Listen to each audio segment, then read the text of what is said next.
All right, welcome everyone. Welcome back. This class, we'd like to thank Dr. David and Lavana Pinchas for sponsoring this event. Thank you. Also, this upcoming Saturday night in Bet Torah, we're going to be having a guest scholar join us from Eres Kena'an, Rabbi Menachem Liebtag. He's going to be speaking there at 7:30. He's going to be upstairs on the second floor in Bet Torah. The topic is going to be the closing of Sefer Yehoshua, and he's going to focus on the prophetic purpose that Sefer Yehoshua serves us and why it was canonized in the Tanakh.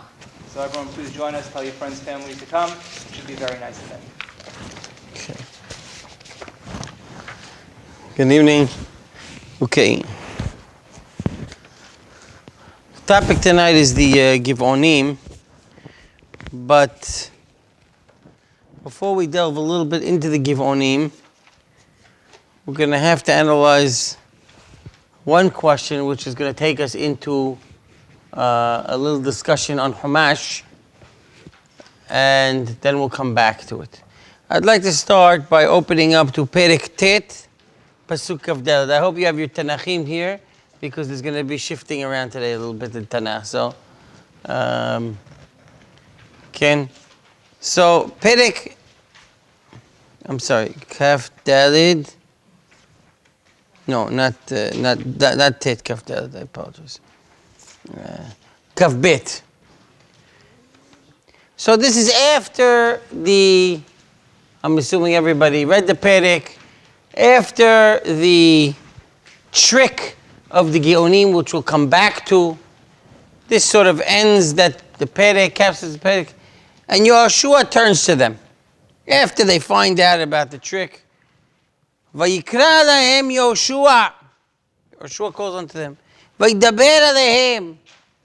Lama rimitem otanu. Why'd you trick us? Lemor rehokima nahnu we came from far. Vatem b'kirvenu yoshvim. And not only that, he says, "V'ata'arurim atem." You cursed. V'lo yikaret mehem eved v'chotvei etzim v'shoavei mayim. The Betelai. Yehoshua goes a little further. The Nisi'im decided they're going to be chotvei etzim v'shoavei mayim, but Yehoshua curses them. Lo yikaret. You'll never miss from you chotvei etzim v'shoavei mayim. They have these questions. Yehoshua, you don't know why they tricked you? I mean, it's a she'ela. Right? Abarbanel asked this question. What's Yehoshua shocked about?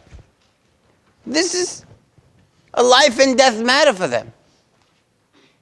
They just watched Yericho disappear. Hai get destroyed. Look at what happened on the other side of the Yarden. What's their choice? Okay, you're upset they tricked you. Be upset. Lama rimitem. Why'd you trick us? And of course, their answer is going to be obvious. ויענו את יהושע ויאמרו כי הוא גד לעבדיך את אשר ציוונו עליך את משה עבדו לתת את כל הארץ להשמיד כל יושבי הארץ בפניכם ונראה מאוד נפשנו בפניכם ונעשה את הדבר הזה. We know you have to destroy this place. So, really,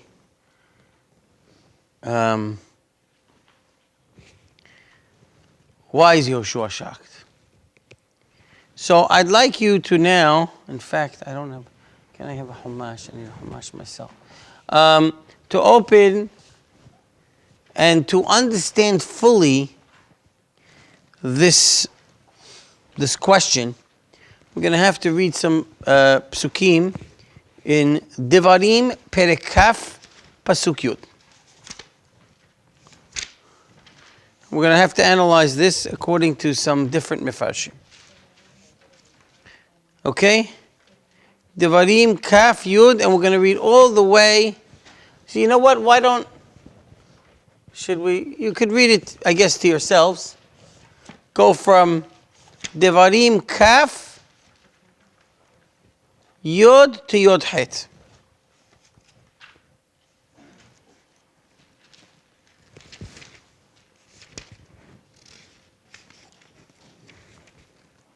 And then I'll pick out a few psukim in between.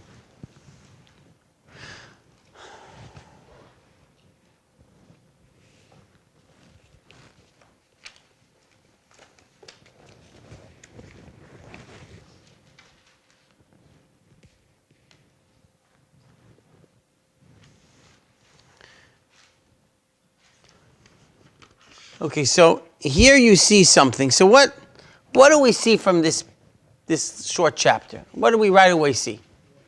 Huh? Warning. Right. So in other words, first of all, Yehoshua, when he comes to a city, is commanded to do what? Ask for peace. And if they ask for peace, you subjugate them.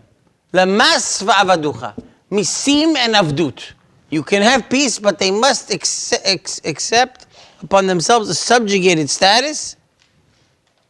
And if not, what do? You kill all the male. But the women and children, you plunder the spoils, you let them alive, maybe make them slaves, whatever it is.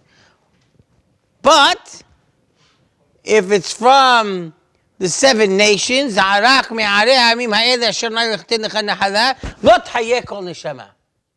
does that mean? When? If they don't accept peace, or they don't ever get the peace option. Okay, you just said 2 things. Which one? Lo tahye kol neshama. Do you sue for peace or do you not sue for peace for them? Rashi, you have here.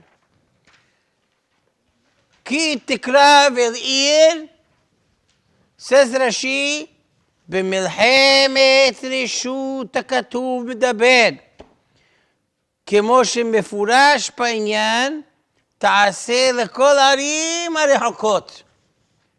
Rashi says, כי תקרא ולעיר, calling for peace, is only מלחמת רשות in the cities that, and where does he bring the proof? From the pasuk of, כן תעשה לכל הערים הרחוקות, meaning all that calling for peace is only the Arim HaRechokot. But Shiv'a Amamim, we don't call for peace. We don't allow them to have peace. We go in, we destroy, obliterate every living thing without giving them a chance for peace. Zeh derech Rashi. Okay. Ramban. You have it here also. I'm not going to fully read it in order. There's different parts of the Ramban which I'm going to read, and some of it might be a little out of order, so bear with me. Now, the Ramban says that, I'll start with at the beginning. Ki tikra v'il lilahem aleha. במלחמת רשות הכתוב מדבר, כמו שמפורש בעניין, כן תעשה לכל הערים הרחוקות ממך מאוד. This is לשון רש"י. Ramban first quotes רש"י. כתב הרב זה מספרי, ששנו שם כלשון הזה, במלחמת רשות הכתוב מדבר. רש"י got it from the ספרי. והכוונה לרבותינו בכתוב הזה אינה אלא לומר שהפרשה בסופה תחלק בין 2 מלחמות. אבל קריאת שלום אפילו במלחמת מצווה. Says the Ramban. The difference between the 2 wars is only by the end of the parasha. What does he mean by the end of the parasha? Meaning, if they decide not to have peace, so by the other nations, you only kill the males and take the women and children as slaves and spoils. By the Shiv'a Amamim, if you're fighting them, you have to obliterate everything. But in both cases, aval kriat shalom afilu b'milchemet mitzvahi. Even שחייבים לקרוא לשלום אפילו לשבעה עממים. You have to call for peace even for the 7 nations. שהרי משה קרא לשלום לסיחון מלך האמורי. ולא היה עובר על עשה ועל לא תעשה שבפרשה. Right? That was the מלחמת מצווה. Commanded by God. No, you can't say it was violating this pasuk. כי החרם תחרימם ולא תחיה כל נשמה. He was offering sichon peace. Was he violating this psukim? אבל הפרש שביניהם כאשר לא תשלים. When they don't accept the peace. ועשתה מלחמה. שציווה כתוב ברחוקות להכות את כל זכורה. ולחיות להם הנשים והטף בזכרים. So you kill all the males, you let the females live, and the children, even the males. ובערי העמים האלה, but in these 7 nations, ציווה להחרים גם הנשים והטף. Okay. So this is a mahloket between Rashi and Ramban. Now, can we go back? Before I continue, I'm going to continue in this Ramban, but let's go back now. Let's go back to my original question. I said, why is Yehoshua shocked? So, do we have an idea why Yehoshua might be shocked now? Right. At least according to the Ramban, Yehoshua's question, which is really Abarbanel's also question, he says, what are you doing? We called for peace. Why didn't you just make peace? You had the option, so just make peace. According to Rashi, we still have a problem. But according to the Ramban, it's pretty obvious what's annoying Yehoshua. You should have just made peace with us. You had the option. You didn't have to do this whole trick. Now, we will get back to answer that question. Right? And Abarbanel really asked the question, why did they do this? Really, why didn't they? Because if this is the case, they don't really answer Yehoshua. They said, oh, we were afraid. From their answer, it sounds like Rashi, because we heard that you were commanded to kill us. So it sounds like, from their answer and from the fact that they didn't ask for peace, is that they couldn't ask for peace. So, on the one hand, you never know. Why is Yehoshua upset? Well, that makes sense like the Ramban. But the answer doesn't really answer the question. They didn't say, if his question is, why don't you sue peace? They said, well, we heard you're going to come and kill us. That sounds like Rashi. The problem with Rashi is that why is Yehoshua even asking the question? You'd have to say, according to Rashi, that Yehoshua is just annoyed at being tricked. Like almost, what are you doing? What'd you do that for? But he obviously understood why they did it. Okay, we will revisit the question of why they would do that. Before I do that, the Ramban brings a few proofs here. And some of the proofs that he brings are, one, from the Midrash in Devarim Rabbah. And there's a similar Yerushalmi, but it's a little different. If we have time, I'll try and read that Yerushalmi, because the Lashon is a little different. Do we have Yerushalmi here? I think we do. You want to just get me a Yerushalmi? What? No. I'm sorry. I should have told you what. The Yerushalmi is in Shvi'it, Perek Vav, Halacha Aleph. So just, Yerushalmi. So, the Ramban brings a Midrash. מה עשה יהושע? היה שולח פרוסטיגמה בכל מקום שהיה הולך לכבוש. Anytime. This is the italicized part of the Ramban. Anytime he went to conquer a city, he would go and send a messenger. והיה כותב בה. מי שמבקש להשלים, יבוא וישלים. whoever wants to come make peace, make peace. ומי שמבקש ללך לו, ילך לו. Whoever wants to run away, run away. ומי שמבקש לעשות מלחמה, יעשה מלחמה. You want to do war, do war. הגרגשי פנה. The Girgashi ran away. הגבעוני השלימו. עשה להם יהושע שלום. Yehoshua made peace with them. 31 מלכים שבאו לכם הפילם הקדוש ברוך הוא. And the 31. So it seems here that this clearly proves the point and the case of the Ramban, right? That really, that's the Midrash Rabbah.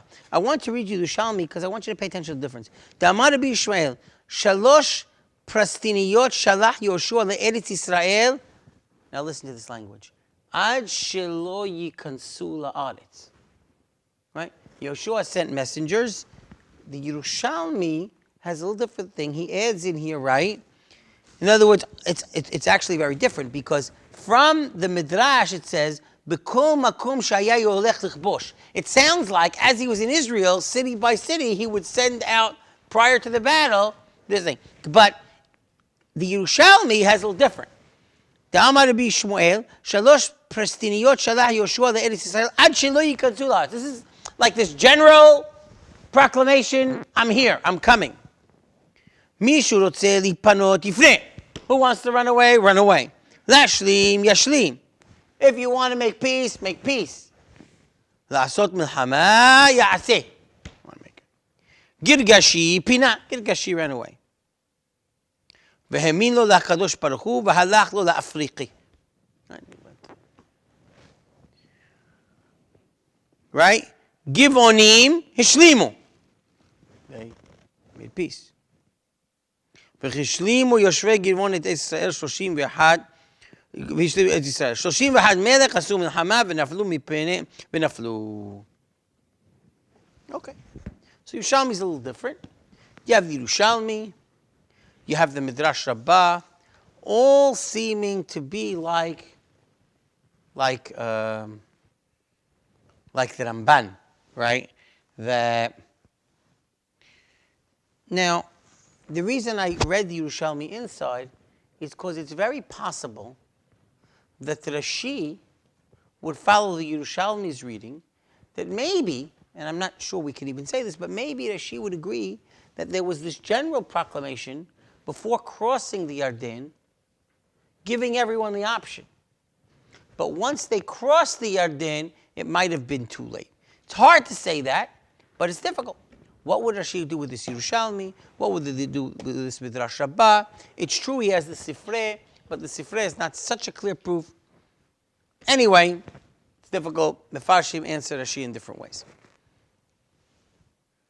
Now, further proof, which is interesting, which the bold Ramban, which you can actually read the Psukim. And the second I read this, I said I was sure this was a proof, and then I was happy to see that Ramban himself brought it, because the way to read this chapter, and then is to open the Devarim, read it, see the two ways to read it, and then actually be surprised when you see Rashi and Ramban reading it two ways, sort of like you did, and then try and bring proofs for either side, and then see the Ramban bringing the proofs.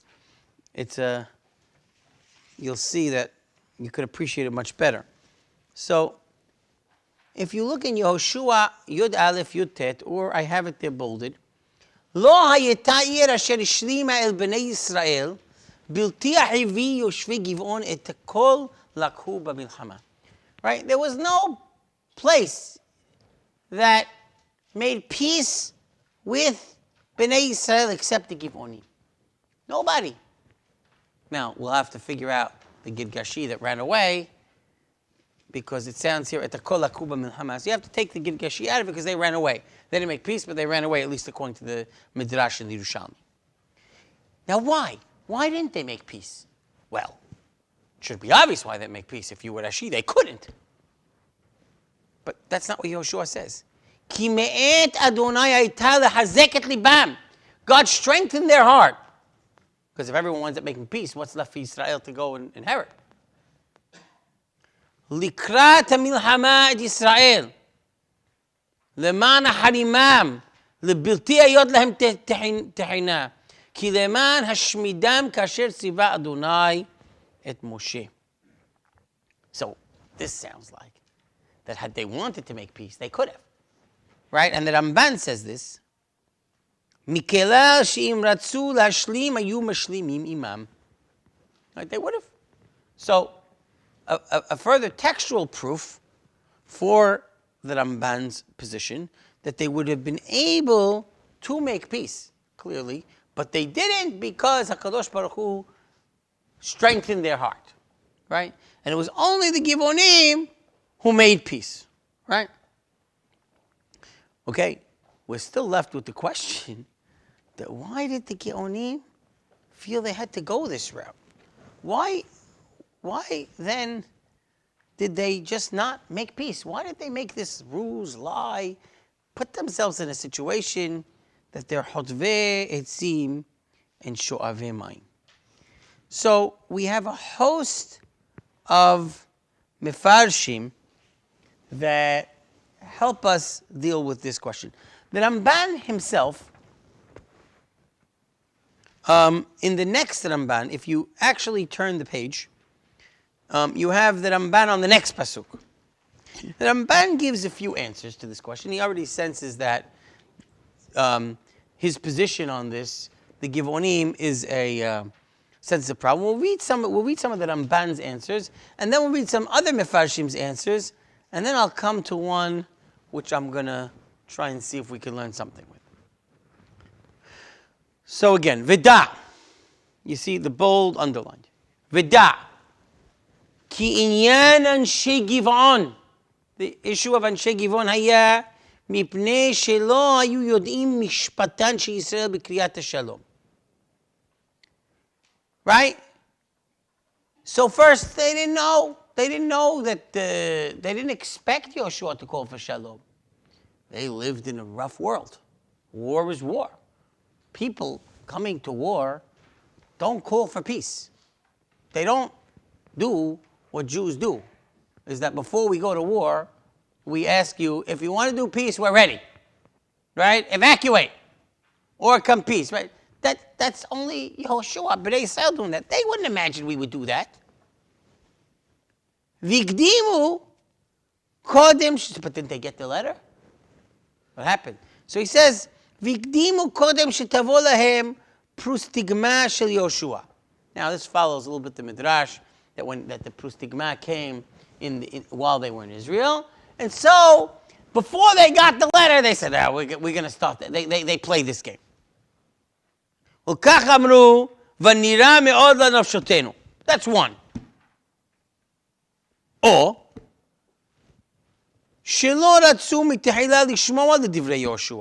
first, they thought initially they're going to fight. So they get the letter, they ignored it. And now, now it's too late. They ignored the letter. They didn't go for peace. Now, they feel it's too late. So they make this game. ועשו עצמם נוכרים. ויושבי גבעון שמעו את אשר עשה יהושע ליריחו ולעי ויעשו גם המה בעורמה. And you see, it's right after גבעון העי. והיה מועיל להם עוד, שלא יהיו לעבדים, אלא יהיו עמם בעלי ברית. Also, they don't like the terms. Right? Mas ועבדוך? No, it's not fast. We're going to make a berit. Right. They didn't count on the hotveh etzim sho'aveh mayim thing. Umipnei zeh hikpidu alehem. People got angry. Right? Vayu neheragim ilmaleh shvat hanesiim. Am Yisrael, if you read it, they didn't want to keep this swear. They said, let's go for them. This is not a binding shivuah. Kill him. מפני שהיה עליהם לקבל מיסים ושיעבוד. They should have accepted the mass, the שיעבוד. והם כרתו להם ברית להיות שווים להם. They made a ברית to be equal. ובעלי ברית, ועוזם זה לזה מחמותיהם. That's totally uncalled for. We're going to be equal, we're going to be allies. ועשו עמהם שלום לפי שהיו סבורים שהם ערים רחוקות מאוד מן העמים שאין דעתם לבוא להם כלל. ולפיכך קילל אותם יהושע ואמר, ואתם ארורים אתם, שהם מן העמים הארורים אשר רם השם, curse them, ועשה להם כמשפט הראוי לעשות להם, לקיים מה שנאמר למס ועבדוך, שיהיו חוטבי עצים ושואבי מים. Right? So where does this חוטבי עצים שואבי מים come? From mas va'avaducha. It's the shabud and the mas that had they not made this trick by making shalom, that what that would have brought. Right? V'yesh omrim, as we mentioned before, ki perush v'haya im shalom ta'ancha be'et הקריאה, אבל אם מיענו מתחילה שוב אין מקבלים אותם. וגבענו בפרו בפסטיגמה ולא ידין לקבלם. This goes back to the second perush, that really, once you ignore it, there's no more kriyat shalom. You lose it, right? You don't come to the peace table, then fight, and then say, no, let's get back to the table. No, it doesn't work. You fight, you fight. That's what you're going to do. It's fine. So, these are the answers that Ramban sees he has a problem with his perush, and he needs to give answers to this question of why did the Gib'onim not just ask for peace. So either they didn't know, or they wanted to fight, then they changed their mind, and it was potentially too late. This answer was also brought down by that Al-Bag. He gives this answer as well. Or, as we said, they rejected the mas va'avaducha. They thought they were going to get away with being equal, and that's why Yehoshua puts them as mas va'avaducha. Those are the answers of the Ramban. If we go further, and we look maybe in the Peshat of the Psukim, and it could be a little bit hinted in the Ramban if I push it, it's not only that they didn't want the mas va'avaducha, but it's very possible that they wanted a ozrim ze laze b'milchamotehim. Remember, what happens in the first two psukim of Perek Tet before we are introduced to the Gib'onim? We're told, Vayi kishmoa kol hamlachim, I'm in Tet Aleph and Bet. כל המלכים אשר בעבר הירדן, בהר ובשפלה ובכל חוף הים הגדול, אל מול הלבנון, החיתי, והאמורי, והכנעני, והפריזי, החיבי, including the חיבי והיבוסי, ויתקבצו יחדיו להילחם עם יהושע ועם ישראל פה אחד. They want to fight. Right? Now, so all these nations want to fight. They understand, the Gib'onim, that actually suing for peace is a tricky thing, right? That's a difficult thing. It's very possible that may put them in a difficult position, right? Now, I'm going back to Yud Aleph Yud Tet. Lo hayta ir asher ishlima el B'nei Yisrael bilti hahivi yoshvei Giv'on. Right? In Pasuk Bet, the Hivi, or Pasuk Aleph, the Hivi is part of the people who gather and say, we're going to do battle. The Giv'onim were from the Hivi. Keep that contradiction in mind for a second. It's very possible that the Giv'onim understood that they're going to be attacked, and they're going to need Yehoshua to save them because of a berit, to keep up a berit. And if they were just people who actually tried to make peace, either they wouldn't get the chance, the other people would destroy them, or maybe Yehoshua would delay, but this swear would empower Yehoshua or force Yehoshua's hand to come to their rescue. And by the way, of course we know that is what happened, right? They come, they go, all these nations go to attack the Giv'onim, and of course Yehoshua comes to their rescue in the famous battle. But we're going to try a few more answers as to what was in the Giv'onim's mind. Why didn't they sue for peace? But I'm going to go now back to Pasuk Dalit. Gimel and Dalet. Perek Tet. Vayoshvei Gib'on sham'u et asher asa Yehoshua Yericho v'Ai. They hear what they did to Ai. Now watch this lashon. Vayasu gam hema be'orma. They also act with deceit. Vayilchu vayitzaru vayikusakim, and then they made their far away. What is this gam hema? Who else did trickery? Okay, so we'll get to that point. Very good. So we want to say, what is gam hema be'orma? Right? So before I go there, because that's a point I want to bring out in a minute, there's two interesting perushim about the Gib'onim.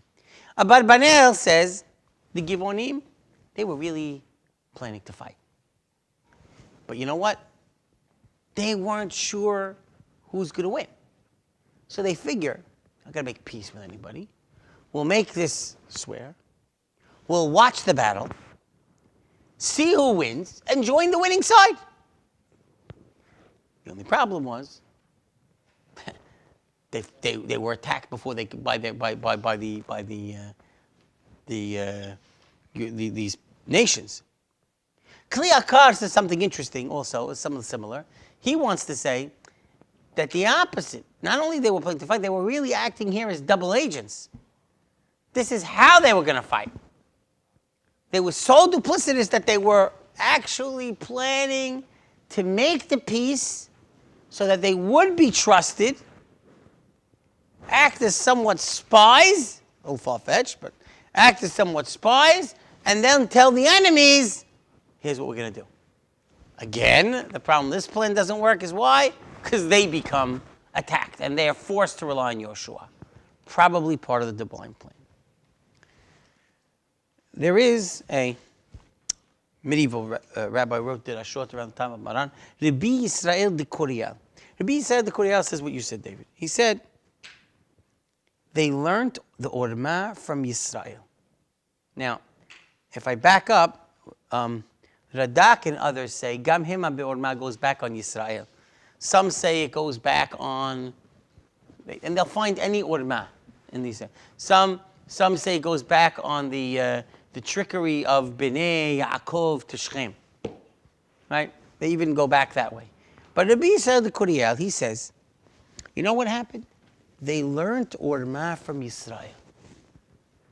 And the way Yisrael tricked Ai, so it says Gam Hema.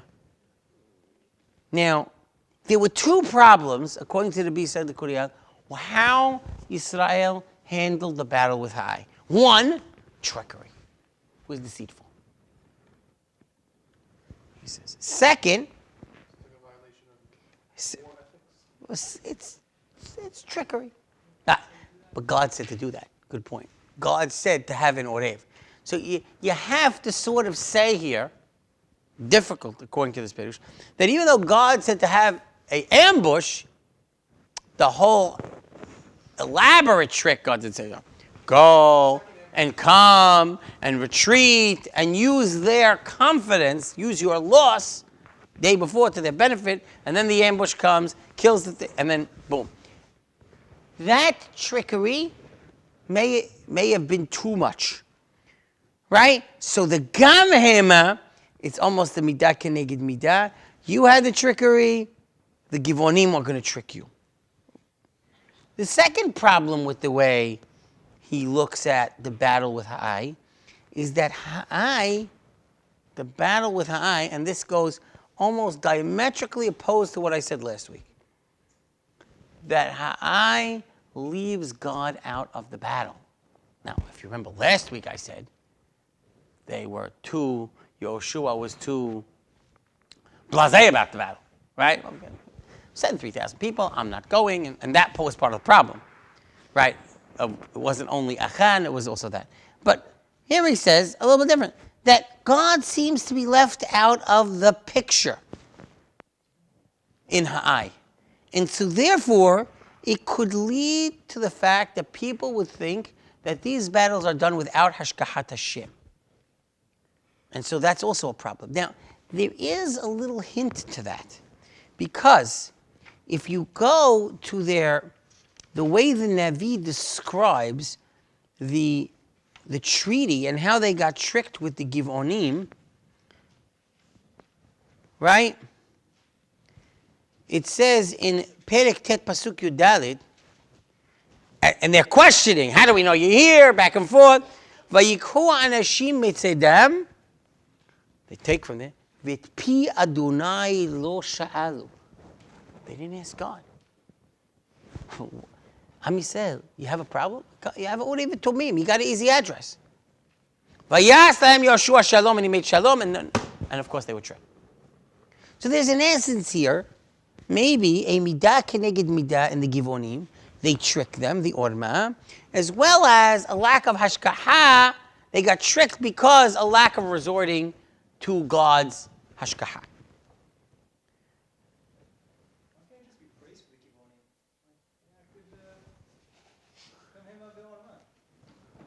That's praise. Gam, we have to do. I was just saying, so Hohma is good. I don't know. Yeah. It's such a stretch to say, just Israel's general approach was trickery, because it's like, we either kill you or you're slaves. There's no real peace option here. Like, even that coming in is audacious, saying we'll make peace. It's not real peace, it's your servitude. So the Gib'onim opted and they made their third option, and that's how they tricked them. Right, that's the Ramban, right. The Ramban, that's the answer that the Ramban gives. I don't want Masva Vaducha, and that's why Yehoshua, and it doesn't work because Yehoshua puts them in a, right, but that's a key answer of the Ramban himself. But I want to take whether we think this Perush of Rabbi Yisrael de Korial is Peshat or more Dirash. I want to take this Perush for a minute and go with it a little bit and see if from here I can extract some of the messages of this battle in the Nevi'im. So again, Hohma, trickery, and no hashkaha. So let's take a look at the next battle. Now we all know about this next battle, right? What happens? The people get angry at the Gib'onim, right? The Gib'on is a powerful place. So I'm in Perek Yud Pasuk Aleph. Vayhi kishmoa Adoni Tzedek Melech Yerushalayim ki lachad Yehoshua ta'ai. ויחרימה כאשר עשה ליריחו ולמלכה, כן עשה לעי ולמלכה, וכי השלימו יושבי גבעון את ישראל ויהיו בקרבם, ויראו מאוד, כי עיר גדולה גבעון, כאחת ערי הממלכה, וכי גדולה מן העי וכל אנשיה גיבורים. וישלח אדוני צדק מלך ירושלים אלוהה מלך חברון ואת פרעה מלך ירמות ואת יפיה מלך יחיש ואת דביר מלך עגלון לאמור, עלו אליי V'zruni v'nakeh et Giv'on ki shlimat Yehoshua b'nei Yisrael. We got to make sure we teach this Gib'onim a lesson. We don't want this to have a domino effect. We certainly don't want an abandonment of the alliance where people are giving in to Yehoshua. We're going to teach this Gib'onim a lesson. And of course, they do so, and then Giv'on calls Yehoshua, and we probably have the most famous battle in Tanakh, where Yehoshua does battle, he destroys them, right, on his own. God says go, he goes, no miracles, we're winning. They run away.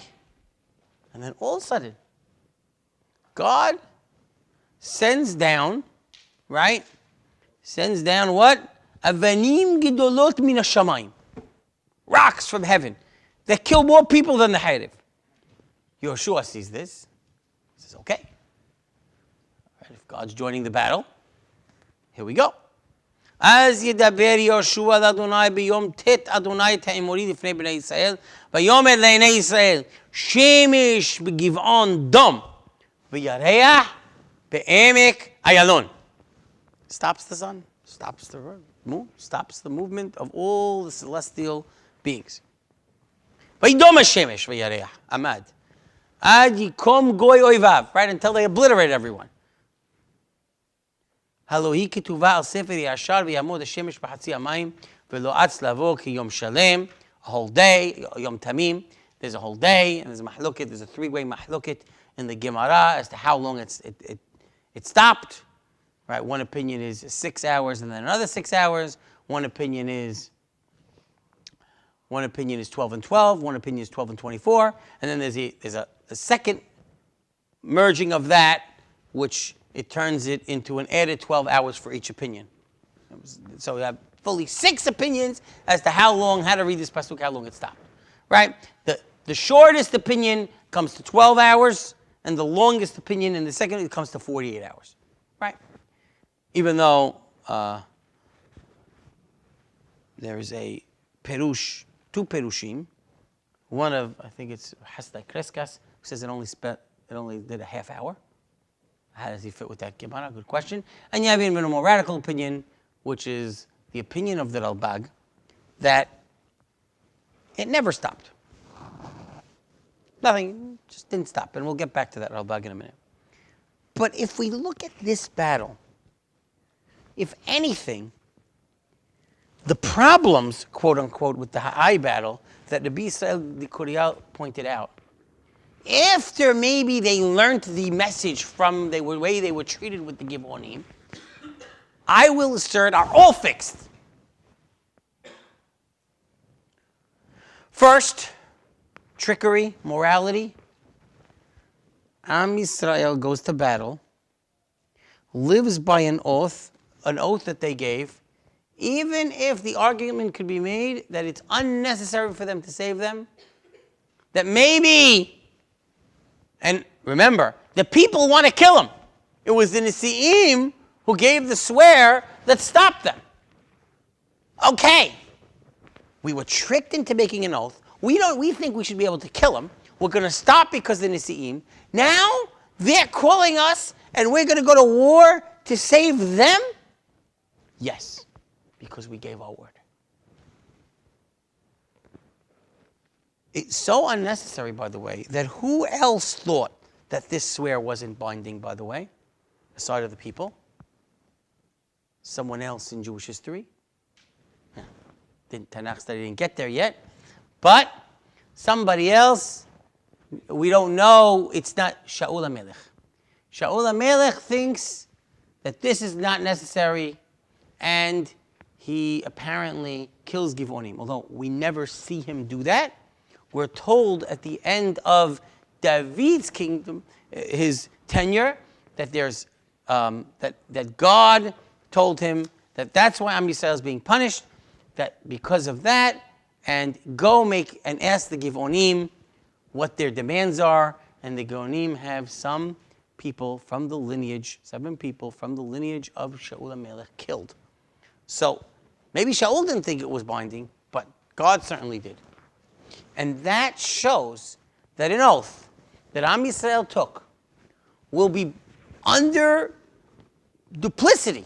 They were tricked. Is binding on them for all generations, and the king of Israel is not exempt from that oath. Hundreds of years later, the king of Israel is not exempt from that oath, and his children will be killed. Right? Because he violated that oath. So, in a sense, the moral component of the battle is there. Right? And there's no question that when we read a lot of times, and it may bother us, when we read a lot of times about how we totally obliterate, destroy, kill, this bloodthirsty, we have to remember, right? Am Yisrael, right? Am Yisrael only can go in. What does God tell Abraham Avinu?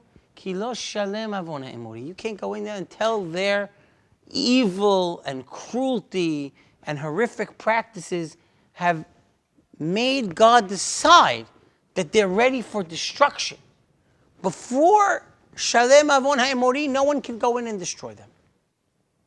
Right? We have to understand that there is a moral component to these battles.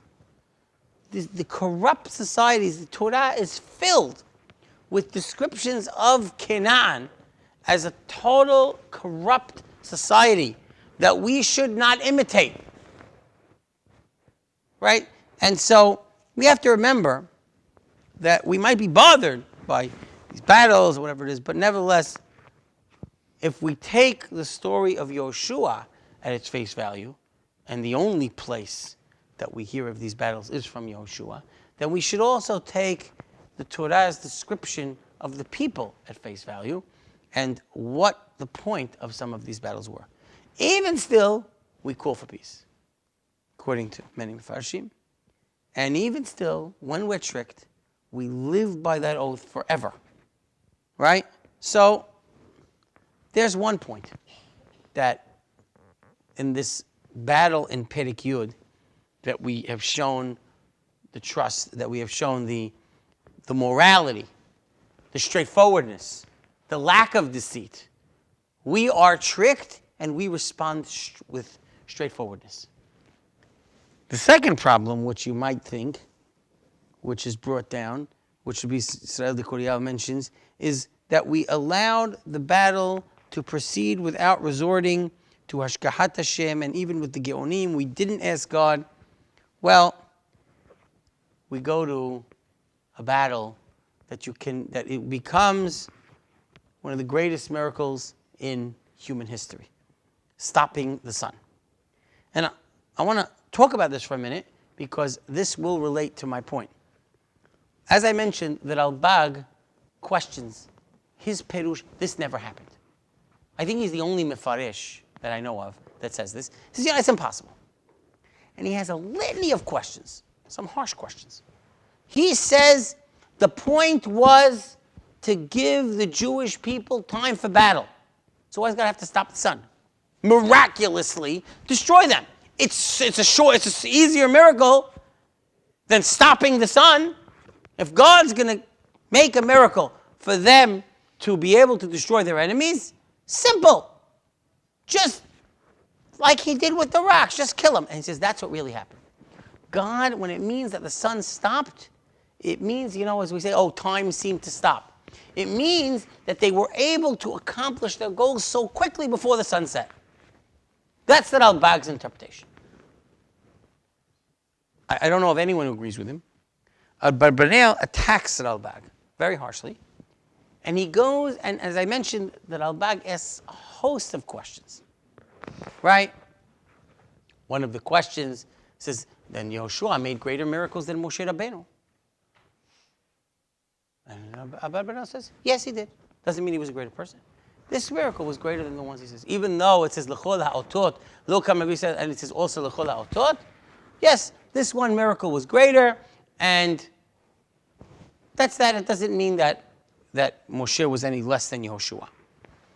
But one of the questions that Al-Bag seems to pointedly ask is, which I mentioned before, is why bother? Why? It's unnecessary.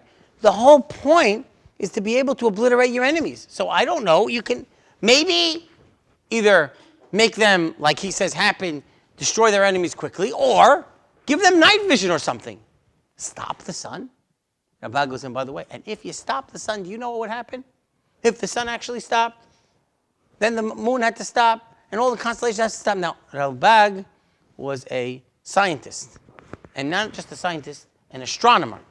And he goes into this whole concept of astronomically, all the universe, if the sun stopped for a minute, would just disintegrate. Right. Right. So the earth would have to stop. Right? That's another question. I don't want to get into that point. But just as a point, Rabbi David Nieto makes sure point, and he says, no. And he was an astronomer. And he was a post-Copernicus astronomer in the 1700s. And he was a well-versed astronomer. He says, it can't be. Copernicus is wrong because of this pasuk. Copernicus is just wrong. He missed this pasuk. He says it in the Kuzari Hashini in 2-3 places. But nevertheless, yeah. Can anybody figure out why we need this parenthetical, rhetorical, halohi ketuvah sefer hayashad? Yes. I don't know. I don't know if I'm going to have time to get to that, but I hope to discuss the Sefer Hayashad. If I don't do it this week, I plan to mention these. I plan to discuss many of those books that are referred to at a later date. Sefer Yerashah, Sefer Milhamot Hashem. What are these? Because we find them mentioned throughout the Nevi'im, especially in Nevi'im Rishonim, a lot. It's all written in, and they're these peripheral books which we have none of. So if I don't get to it, I probably won't get to it today because but connected to the validity of the previous Right. So all of these records that it's recorded in another place, I'll try and discuss that, but I guess I'm going to have to leave that for another time. So the question of why? So the Abad Banel says, Abad Banel gives an answer. He says, no, God was showing his power over all of nature. God had to demonstrate to Am Yisrael, to the world, his ultimate power over all of nature. Stopping the sun wasn't just to accomplish this battle. And in fact, this fits perfectly with us saying that ultimately, Am Yisrael clearly learned this lesson. And ultimately, the battle with Gib'on, the battle with Gib'on's enemies, defense of Gib'on, really rights any problem that we potentially have seen with the Ha'ai situation and that maybe how they dealt initially with Gib'on. Other Mefarshim have a few interesting that all fit into this. Kli Yakar says something interesting. He says, you know why God stopped the sun? He really wanted to fool and confuse whom? Who would go crazy when the sun stops? Like, just set everything crazy. Pagans, well, sun worshippers. Okay, that's another point. I wasn't gonna.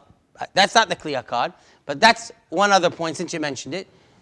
Polytheists, sun worshippers, will go crazy. So one perush which says, you know what? Guess what? God's going to show he's God. And guess what? You know, as you're being killed, guess who's sitting and watching? Your two gods. They're just going to peep down and just powerlessly stop and look. And that's a demonstration of the destruction of polytheistic beliefs.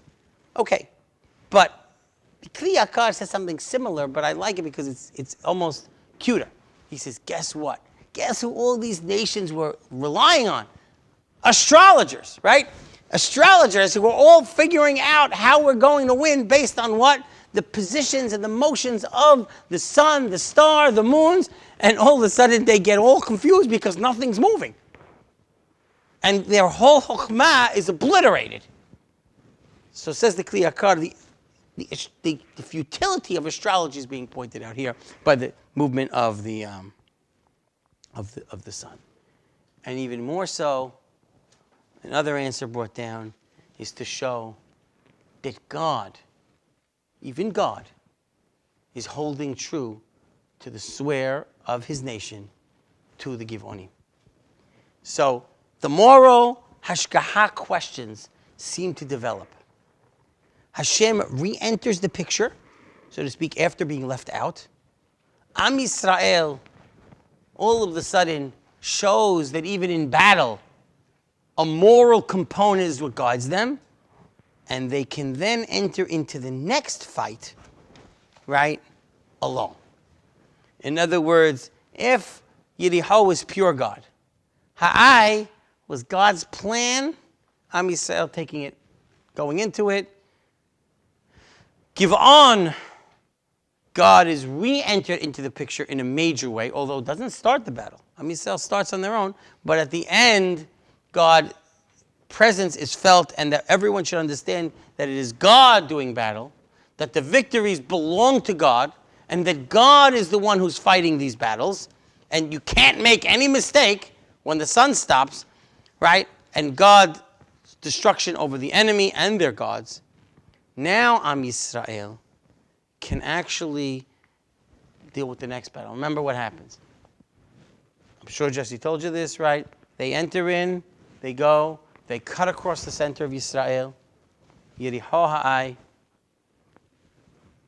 God helps by uniting the southern kings as an attack. They lose. Southern kings and the northern kings are separated by Yehoshua's entry in the middle.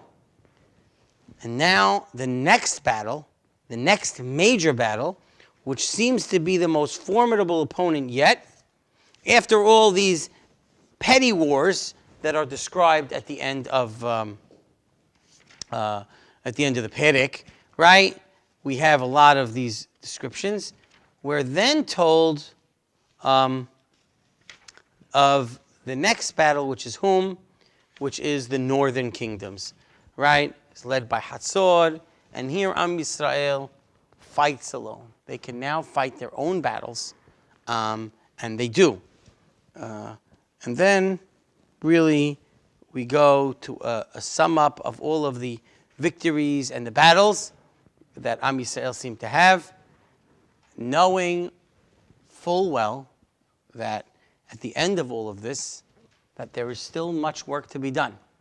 At the end of the 7 years of conquest, when Yehoshua is already apparently aged, and how do we know it takes 7 years? Pishat, how do we know? Kalev's age, right? Kalev says he was 40 at the time of the Meraglim. He is now 85. It's 38 till the entry, so it's 7 years. That's how we know, by Kalev's age. And after those 7 years, Yehoshua is old. God tells Yehoshua, there's still much work to be done, but now I want you to divvy up what you've fully conquered. And that really sort of ends a portion of Yehoshua, and it leads us in, of course, to, as you know, the giving out of the land of Israel.